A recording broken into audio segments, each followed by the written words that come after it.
അപ്പം ഇന്ന് എൻ്റെ ബർത്ത്ഡേ ഉണ്ടാ. അപ്പം ആദ്യം തന്നെ ഇന്ന് രാവിലെ മുതൽ എന്നെ വിഷ് ചെയ്തുകൊണ്ടിരുന്ന വെച്ചാൽ എല്ലാവർക്കും ഒരുപാട് താങ്ക്സ്.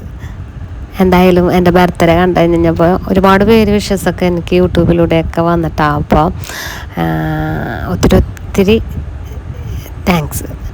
രാവിലെ തന്നെ എനിക്ക് അനുചേട്ടൻ ഡ്രസ്സൊക്കെ ഇന്നലെ തന്നെ വാങ്ങിച്ചു തന്നിട്ടുണ്ടായിരുന്നിട്ട്. അപ്പോൾ പിള്ളേരുടെ പോയാലും കഷ്ടമുണ്ട് എൻ്റെ കാര്യം. നേരത്തെ എഴുന്നേറ്റ് ഞാൻ റെഡി ആവാൻ വേണ്ടിയിട്ട് നോക്കിയിരിക്കുകയാണെന്ന് വെച്ച് പുതിയ ഡ്രസ്സൊക്കെ കിട്ടിയേക്കണല്ലേ.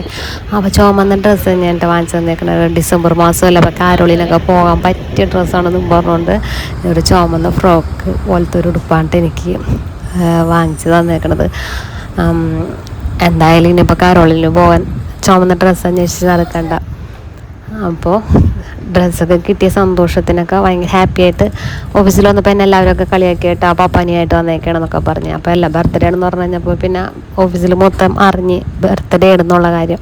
അപ്പോൾ ചിലവ് ചോദിച്ചു കഴിഞ്ഞപ്പോൾ ഞാൻ താഴെ ഇറങ്ങി അമൂലിൽ വന്നിട്ട് കുറച്ച് കോണ്ടോപ്പും കാര്യങ്ങളൊക്കെ വാങ്ങിച്ച് കഴിഞ്ഞിട്ട് അവർ കൊണ്ടുപോയി കൊടുക്കാമെന്ന് ഓർത്തപ്പോൾ അവർ എനിക്ക് സസ്പെൻസ് ഒരുക്കി വെച്ചിട്ടുണ്ടായിരുന്നു.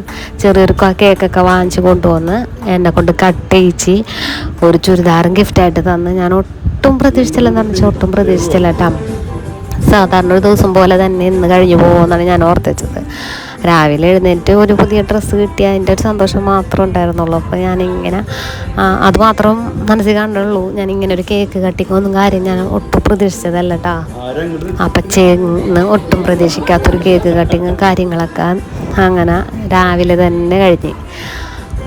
അപ്പം ചേട്ടൻ വിളിച്ചു കഴിഞ്ഞപ്പോൾ ഞാൻ പറഞ്ഞ് ഇവിടെ ഇങ്ങനെ കേക്ക് കട്ട് ചെയ്ത് കേക്ക് മുറിച്ച കാര്യമൊക്കെ വിശേഷമൊക്കെ പറഞ്ഞു. അതും കഴിഞ്ഞിട്ട് എനിക്കൊരു ഗിഫ്റ്റ് പോലെ ചുരിദാരം വാങ്ങിച്ചു തന്നിട്ടുണ്ടായിരുന്നിട്ട് രണ്ടുപേരും. അങ്ങനെ നമ്മൾ ജോലിയൊക്കെ കഴിഞ്ഞ് പോകുന്നപ്പോൾ നേരെ ഇക്കുബായിലോട്ടാണ്ട് വന്നത്. കുഴിമന്തി വാങ്ങിച്ചു കൊടുക്കാമെന്ന് പറഞ്ഞിട്ടുണ്ടായിരുന്നു പിള്ളേർക്ക്. അങ്ങനെ ഇക്കുബായിൽ നിന്ന് കുഴിമന്തിയൊക്കെ വാങ്ങിച്ച് ഞാൻ വീട്ടിൽ വന്ന് പട്ടി വരെ ഇട്ട് കഴിഞ്ഞ് വൈകുന്നേരം ആയപ്പോൾ ഞാൻ എന്താണ് ധാരാളം വന്നിട്ടില്ല എന്ന് ഓർത്ത് ഭാഗത്തോട്ട് പോയി കഴിഞ്ഞപ്പോൾ ഇത് അടുത്ത ആളുടെ വരവ്. ഇത് എൻ്റെ ചേച്ചിയുടെ, അതായത് അനുഷേട്ടൻ്റെ ചേച്ചിയുടെ മോളാണ് ടൈലേത്. ബാംഗ്ലൂർ നേഴ്സിങ്ങിന് പഠിക്കണം. അപ്പോൾ ആൾ വന്നിട്ടുണ്ട്, ഇവിടെ നാട്ടിലുണ്ട്. അപ്പോൾ എനിക്കുള്ള കേക്കൊക്കെ ആയിട്ട് വന്നേക്കേണ്ട, കേക്കും തൊപ്പിയൊക്കെ ആയിട്ട് വന്നേക്കാണ്. സർപ്രൈസായിട്ട് വന്നാണെന്നുണ്ടെന്നുണ്ടെങ്കിലും എനിക്ക് തോന്നി വരവുണ്ടെങ്കിൽ എനിക്ക് തോന്നി എനിക്ക് എന്തെങ്കിലും കൊണ്ടായിരിക്കും വരണേന്ന്. അപ്പോൾ കയ്യിൽ ഞാൻ നോക്കിയപ്പോൾ കേക്ക്, അടുത്ത രണ്ടാമത്തെ കേക്ക്. ഞാൻ അതും ഒട്ടും പ്രതീക്ഷിക്കാത്ത രണ്ടാമത്തെ കേക്ക് കേട്ടോ. പനിഷേട്ടിന് എനിക്ക് സസ്പെൻസ് ഒരുക്കാൻ വേണ്ടിയിട്ട് ഈ ഉൾക്കട അടുത്ത് കൊണ്ടുപോയിക്കൊണ്ട് നേരത്തെ കേക്കൊക്കെ കൊണ്ടുപോയി കൊടുത്തതാണ്. പക്ഷേ സർപ്രൈസ് തരാൻ പോയത് ചീറ്റിപ്പോയി. അങ്ങനെ കേക്കൊക്കെ വെച്ച് കഴിഞ്ഞിട്ട് ഇനിയിപ്പോൾ രണ്ടാമത്തെ കേക്കും കൂടി കട്ട് ചെയ്യാൻ വേണ്ട. അപ്പോൾ നമ്മൾ കഴിഞ്ഞ ദിവസം കിട്ടിയ വൈനൊക്കെ ഗ്ലാസ്സിലൊക്കെ എടുത്തിട്ട് അതും ഒരു സൈഡിലൊക്കെ എടുത്ത് വെക്കാണ്ട് കേട്ടോ. കുറച്ചൊത്തിന് നമ്മൾ പുറത്തൊന്നും ഭക്ഷണം വാങ്ങിച്ചു കൊണ്ടുവന്ന കാരണം രക്ഷപ്പെട്ടു. ഇല്ലെങ്കിൽ ഇവൾക്കൊക്കെ ഭക്ഷണം കൊടുക്കാനോ ഒന്നും ഉണ്ടാവില്ലായിരുന്നിട്ട് ഇവിടെ. അങ്ങനെ കാര്യമായിട്ട് സ്പെഷ്യലും കാര്യങ്ങളൊക്കെ ഒന്നും ഇന്ന് ചെയ്തിട്ടില്ല. സാധാരണ പോലെ തന്നെ ഒരു ദിവസം അത്ര വലിയ ആഘോഷം കാര്യങ്ങളൊക്കെ ഒന്നും ഞാൻ ബർത്ത്ഡേ ആഘോഷിക്കാറില്ല. പിന്നെ എൻ്റെ മോൻ്റെ ബർത്ത്ഡേ ഞാൻ ഡിസംബറിൽ 21 തന്നെയാണ്. അപ്പോൾ 2 ബർത്ത്ഡേയും ഓരോ മാസം തന്നെ കാരണം ഒരു ദിവസം നമ്മ രണ്ടുപേരുടെയും കൂടി അങ്ങനെ ആഘോഷിക്കും. അപ്പം ഇന്നിപ്പോൾ കേക്ക് വാങ്ങിച്ച സ്ഥിതിക്ക് അത്യാവശ്യം വലിയ കേക്ക് തന്നെയായിരുന്നു. അപ്പം ഞാൻ എൻ്റെ മോൻ്റെ കൂടെ ഒരുമിച്ച് അങ്ങോട്ട് ബർത്ത്ഡേ അങ്ങോട്ട് ഒറ്റ ഇതിൽ അങ്ങോട്ട് ചിലവിൽ അങ്ങോട്ട് തീരുമല്ലോ എന്ന് ഓർത്തിട്ട് ഞങ്ങൾ രണ്ടുപേരും കൂടി ഇതേ കേക്ക് കട്ട് ചെയ്യാൻ നിൽക്കേണ്ട. അപ്പം എൻ്റെ മോനെ കാണാണ്ട് ഒരുപാട് പേരൊക്കെ ചോദിക്കാറുണ്ട് മൂത്ത ആളാ കാണിക്കാത്തത്. അപ്പോൾ ഈ നീല ബിനിയാനിട്ട് നിൽക്കണതാണ് കേട്ടോ മൂത്ത മോൻ. ഞാൻ ഒരുപാട് പറഞ്ഞ് കൺവിൻസ് ചെയ്ത് കൊണ്ടുവന്ന് നിർത്തിയേക്കണതാണ്. ആളിപ്പോൾ എന്നേലും വലുത് പൊക്കമൊക്കെ വെച്ച് കാരണം എനിക്ക് പൊക്കം മാനേജ് ചെയ്ത് നിൽക്കാൻ പറ്റുന്നില്ല കേട്ടോ. അത്രയും പൊക്കം വഹിക്കണം. ഞാനപ്പോൾ അവനോട് പറയണേ നീ ഇരുന്ന് കട്ട് ചെയ്താൽ മതിയടാന്ന്. അപ്പോൾ ഞങ്ങൾ രണ്ടുപേരും കൂടി അങ്ങനെ കേക്കൊക്കെ കട്ട് ചെയ്ത് രണ്ടുപേരും കൂടി അങ്ങനെ ഇങ്ങോട്ട് വായിൽ വെച്ച് കൊടുത്ത് ഓരോ മാസം ഇങ്ങനെ രണ്ടുപേരുടെയും ബർത്ത്ഡേ വന്നുകൊണ്ട് എന്തായാലും ചിലവൊന്ന് ചുരുങ്ങി കിട്ടി. എന്താ വെച്ചാൽ ഒരു ഒറ്റ കേക്കിൽ കാര്യം കഴിഞ്ഞല്ലോ.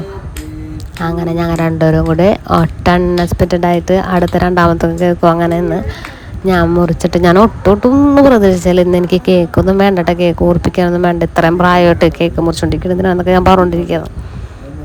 പക്ഷേ ഇതൊക്കെ പുള്ളിക്കാരൻ രാവിലെ തന്നെ അറേഞ്ച് ചെയ്തൊക്കെ വെച്ചിട്ടുണ്ടായിരുന്നു കേട്ടോ. ഒരു ക്ലൂ പോലും എനിക്ക് കിട്ടിയില്ല എന്നുള്ളതാണ് വാസ്തവം.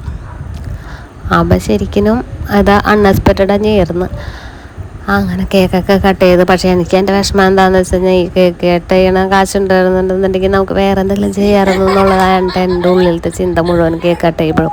പിന്നെ പലവർത്തി ഇങ്ങനെ പറഞ്ഞുകൊണ്ടിരുന്നേയും അത്ര ഇഷ്ടമായിട്ട് ആ കേക്ക് കൊണ്ടുവന്നത് സ്ഥിതിക്ക് ചിലപ്പോൾ ആ കേക്ക് എടുത്ത് വിൽക്കും. അതുകൊണ്ട് ഞാൻ പിന്നെ വലിയ വർത്തമാനത്തിന് നിന്നില്ല. സന്തോഷത്തോടെ കേക്കൊക്കെ കട്ട് ചെയ്ത് കഴിഞ്ഞപ്പോൾ അടുത്ത സസ്പെൻസ്. അപ്പോൾ എന്തോ കനമായിട്ടുള്ള കാര്യമായിട്ട് എന്തോണം എന്താണെന്നൊരു എനിക്കൊരു സൂചന പോലും കിട്ടിയില്ല എന്നുള്ളതാണ് കേട്ടോ. ആളതല്ലെങ്കിൽ എന്തെങ്കിലുമൊക്കെ ചെയ്യാൻ പോകണ്ടെന്നുണ്ടെങ്കിൽ നമുക്കത് മനസ്സിലാവും. പക്ഷേ ഈ സംഭവം ഒന്നും എനിക്ക് എന്താണെന്ന് പോലും മനസ്സിലായില്ല. കല്യാണത്തിൻ്റെ സമയത്ത് നമുക്ക് വൈനൊന്നും ഇതേപോലെ തന്നെ ഒന്ന് കുടിക്കാനൊന്നും പറ്റിയില്ല കേട്ടോ. അപ്പോൾ ആ ഒരു സങ്കടം കൂടി ഞാൻ ഈ ഒരു ദിവസം അങ്ങോട്ട് തീർത്ത്. രണ്ടുപേരും കൂടി കല്യാണത്തിനൊക്കെ നിന്നാണ് നമുക്ക് സാധാരണ ഇങ്ങനെ വൈനൊക്കെ കുടിക്കണം. ഞങ്ങൾക്ക് അങ്ങനെ ഒന്നും നിൽക്കാനൊന്നും പറ്റിയിട്ടില്ല. അപ്പോൾ ഞങ്ങൾ രണ്ടുപേരും കൂടി വൈനൊക്കെ കുടിച്ച് ഇനിയിപ്പോൾ ഗിഫ്റ്റ് കൊണ്ടുവന്നേക്കണത് എന്താണെന്നുള്ളത് അൺബോക്സിങ് ചെയ്ത് നോക്കാം നമുക്ക്. അങ്ങനെ ഞാൻ അൺബോക്സിങ് ചെയ്ത് ഇപ്പം തന്നെ കാണിച്ചു തരാം. ഭയങ്കര എക്സൈറ്റ്മെൻറ്റിലൊക്കെ തുറക്കേണ്ട ഞാൻ. ഇതിൻ്റെ വില കേട്ടപ്പോഴാണ് ഞാൻ വില ഇവിടെ പറയണില്ല, എന്നോട് ചോദിക്കരുത് നിങ്ങൾ. എനിക്ക് നെഞ്ചുവേന വന്നിട്ട് പോകണ്ടായിരുന്നില്ല ഇതിൻ്റെ വില കേട്ടിട്ട്. ഇത്രയും കാശ് മുടക്കിയിട്ടാണ് ഇത് ചെയ്തേക്കണേന്ന് കണ്ടപ്പോഴാണ് എനിക്ക് കൂടുതലും വിഷമം. അപ്പം ഇതൊരു സ്റ്റീൽ ബോർഡിൽ ഞങ്ങളുടെ ഒരു ഫോട്ടോ അതിനകത്ത് ചെയ്തേക്കണതാണ് കേട്ടോ. ഇത് ഇവിടെ ഒന്നും കിട്ടാഞ്ഞിട്ട് അവിടെ ഇവിടെയൊക്കെ അന്വേഷിച്ച് നടന്നാണ് തപ്പി പിടിച്ച് ഈ സംഭവം കൊണ്ടുവന്നേക്കണം. പെട്ടെന്നൊന്നും അത് കണ്ടു കഴിഞ്ഞാൽ കാണാൻ പറ്റില്ല. സൈഡ് ചരിഞ്ഞ് നിന്ന് നോക്കിയാൽ മാത്രമേ അതിനകത്ത് എഴുതിയേക്കണത് എന്താണെന്ന് ഇതൊക്കെ ഒന്ന് വ്യക്തമായിട്ട് കാണാൻ പറ്റുള്ളൂ കേട്ടോ. ഇങ്ങനെ ഒന്ന് കാണിച്ചു കഴിഞ്ഞാൽ നിങ്ങൾക്ക് കാണാൻ പറ്റില്ല. സൈഡിൽ കൂടിയൊക്കെ നിന്ന് കാണണം. ചിലൊരു ആംഗിളിലൊക്കെ വെച്ചാലാണ് ഇത് കറക്റ്റായിട്ട് എന്താണെന്നുള്ളത് വ്യക്തമുള്ളൂ. എന്തായാലും പ്ലേ ബട്ടനൊക്കെ കിട്ടാൻ ഇനിയിപ്പോൾ ഒരുപാട് സമയം എടുക്കും. ആ പ്ലേ ബട്ടൻ്റെ ഒരു വിഷമം എനിക്ക് ഈ സംഭവം കൈ കിട്ടിയോടെ അങ്ങോട്ട് മാറിയിട്ടാ. ഏകദേശം ഒരു പ്ലേ ബട്ടൻ്റെയൊക്കെ മോഡലിലാണ് ഈ ഒരു സംഭവം വന്നേക്കണം. എത്ര കാലം കഴിഞ്ഞാലും അത് ഒരു ഓർമ്മയായിട്ട് തന്നെ ഉണ്ടാവും. എന്താണെന്ന് വെച്ചാൽ അങ്ങനെ പെട്ടെന്ന് ഫേഡായിട്ടൊന്നും പോകില്ല. ആ സ്റ്റീലിൽ ചെയ്തേക്കണ ഒരു സംഭവമാണ്. അത് ഒട്ടും അൺഎക്സ്പെക്റ്റഡ് ആയിട്ട് കിട്ടിയ ഒരു ഗിഫ്റ്റായിരുന്നു കേട്ടോ. അങ്ങനെ ഞങ്ങളെല്ലാവരും കൂടിയൊക്കെ കുറച്ച് നേരം വർത്താനമൊക്കെ പറഞ്ഞിരുന്നു. ഇനിയിപ്പോൾ അടുത്ത ദിവസം തന്നെ ഇവള് തിരിച്ച് ബാംഗ്ലൂരോട്ട് പോകും. ഞാനൊട്ടും പ്രതീക്ഷിക്കാത്തൊരു ഗിഫ്റ്റൊക്കെ കിട്ടിയേട്ടാ. ഇത് ഒരു സ്റ്റീൽ ബോർഡിൽ ചെയ്തേക്കണതാണ് കേട്ടോ. കണ്ട സൈഡ് ചരിഞ്ഞൊക്കെ കഴിയുമ്പോഴാണ് കേട്ടോ കാണുള്ളൂ. ഇതെങ്ങനെ കാണിക്കണേന്ന് എനിക്കറിഞ്ഞത്. ഡിസംബർ 10 എന്നൊക്കെ പറഞ്ഞിട്ട് ആ ഒരു ഡേറ്റും ഇതൊക്കെ ചെയ്തിട്ട് തന്നിട്ടുണ്ട് കേട്ടോ. ഇനിയിപ്പം എത്ര നാൾ വേണമെന്നുണ്ടെങ്കിലും കേടാവാണ്ട് ഇങ്ങനെ ഇരുന്നോളും. എന്നുവെച്ചാൽ അങ്ങനെ ചെയ്തേക്കണത് ആയതുകൊണ്ട്. കണ്ടതാണുണ്ടോ? ഞാൻ പ്രതീക്ഷിച്ചില്ല ഇങ്ങനൊരു കേക്ക് കട്ടിങ് ഒന്നും. ഇതിപ്പോൾ സർപ്രൈസായിട്ടാണ് ഇതൊക്കെ സംഭവങ്ങൾ. അപ്പം ഇനിയിപ്പോൾ ചെറിയൊരു ഭക്ഷണമൊക്കെ വാങ്ങിച്ചുകൊണ്ട് വന്നിട്ടുണ്ട്. അപ്പോൾ അതൊക്കെ ഞാൻ മെറിലേക്ക് എടുത്ത് കൊടുക്കട്ടെ കേട്ടോ.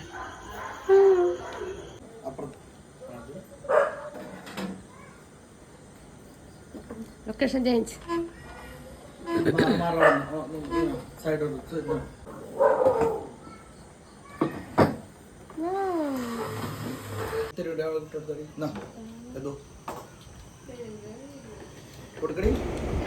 അപ്പം എൻ്റെ ബർത്ത്ഡേ വിശേഷങ്ങളൊക്കെ ഇത്രയേ ഉള്ളൂ കേട്ടോ. അപ്പോൾ വീഡിയോ ഇഷ്ടമായെന്നുണ്ടെങ്കിൽ ലൈക്ക് ചെയ്യുക, ഷെയർ ചെയ്യുക, സബ്സ്ക്രൈബ് ചെയ്യുക. മറ്റൊരു വീഡിയോ വീണ്ടും വരാം. Okay, by.